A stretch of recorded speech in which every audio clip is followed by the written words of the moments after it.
I wasn't born to be a mother. In high school, I thought it would be fun to take the single parenting class, meant to educate students about parenthood, as well as humiliate them when the time came to wear the pregnancy belly and later carry around the simulated babies for 3 days. My main reason for taking the class was an easy A. Because I wanted to set a good example for the rest of the class, I volunteered to be among the first to take care of the fake baby. I chose the African baby with curly plastic hair.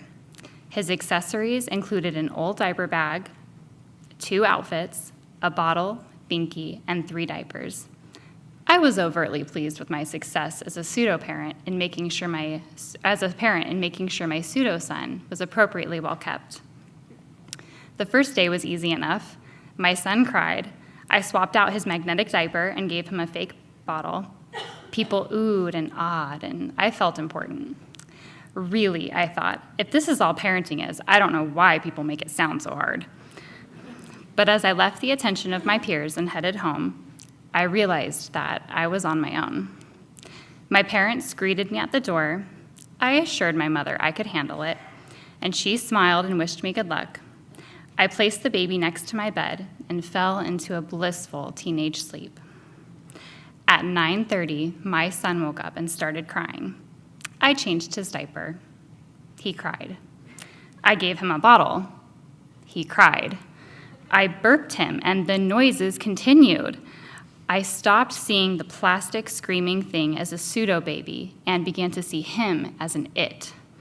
I grabbed the manual for it, but nowhere in the manual were the instructions on how to shut it off. I couldn't make it stop crying, and the walls of my room felt dark and close. Panic set in. My throat became tight, my face hot. My chin quivered, and the tears erupted. I grabbed the screaming plastic and rushed upstairs to the wisdom of my parents. Help me! They smiled the "I told you so" look, but didn't say anything as I left the baby with them and ran back downstairs to my room, where I curled into a ball and wept at my weakness and gratitude that the responsibility was out of my hands. My parents took out the baby's battery. The next morning at school, I was made a public example, and in that horrifying moment, I knew that I could never be a mother. Now, you would think that a young woman with a track record for killing plastic babies would take all necessary precautions to avoid getting pregnant. I was 19, working at McDonald's, living with friends, and had recently dropped out of community college to take a year off. My life, as I saw it, was over. When I found out I was pregnant, I was shocked. This wasn't supposed to happen to me. Didn't God remember the fake baby? There was no way I could be a mother. How had He let this happen? Didn't He know the statistics? That younger mothers have a harder time completing college and ever doing well financially? That we are the sneered at, looked down upon minority, punished for our visible crimes when men are not, and thought of as useless baby-breeding members to a society who has a hard enough time paying its own bills, let alone ours? I struggled through my pregnancy. My boyfriend wanted to keep the baby, and I didn't. My mother encouraged me to make a decision that was best for me, but except for her support, I received less than helpful comments about my desire to put my baby up for adoption. Once you see your baby, you'll fall in love. Don't give my grandbaby up for adoption. You'll never forgive yourself. You just have to try harder.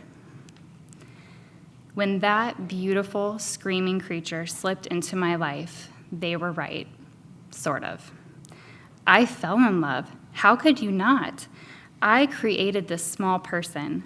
God put this perfect creation together inside of my capable body, and I grew a baby. I was drunk with love for 3 weeks. I became hopeful. Maybe I was born to be a mother. And then I sobered up. This wasn't like the fake baby at all. This was so much worse than anything I could have prepared myself for.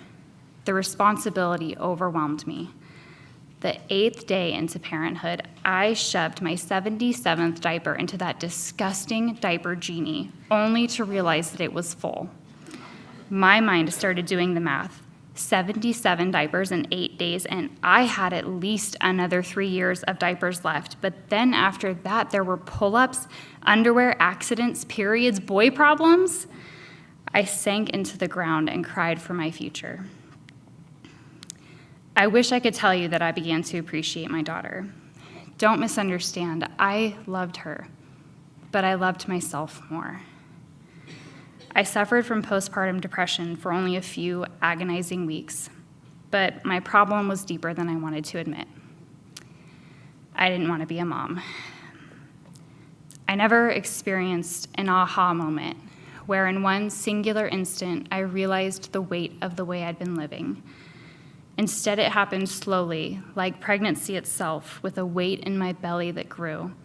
It nudged and kicked at me until I couldn't ignore its presence anymore.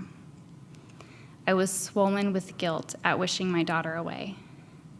For the first 3 years of her life, from tiny zygote to sassy-mouthed towhead, I wished that I'd given my daughter up for adoption. I had to learn that being a good parent is a choice, and I chose to engage my daughter and loved her even when it was hard. I looked at myself every day in the mirror and repeated, "You are not perfect, and that's okay." I forced myself to put down my phone and enter my daughter's imaginary world. I made an effort every day not to get exasperated with the questions and the fits and the whining.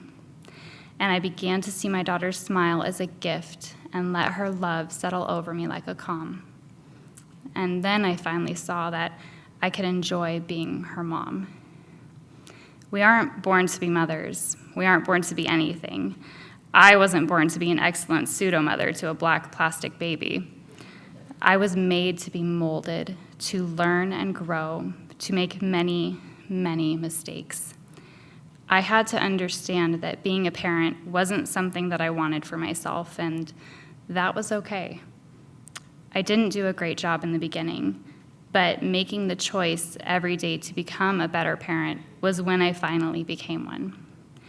I knew from an early age that I wasn't born to be a mother, but my daughter taught me that I was made to be one. Thank you.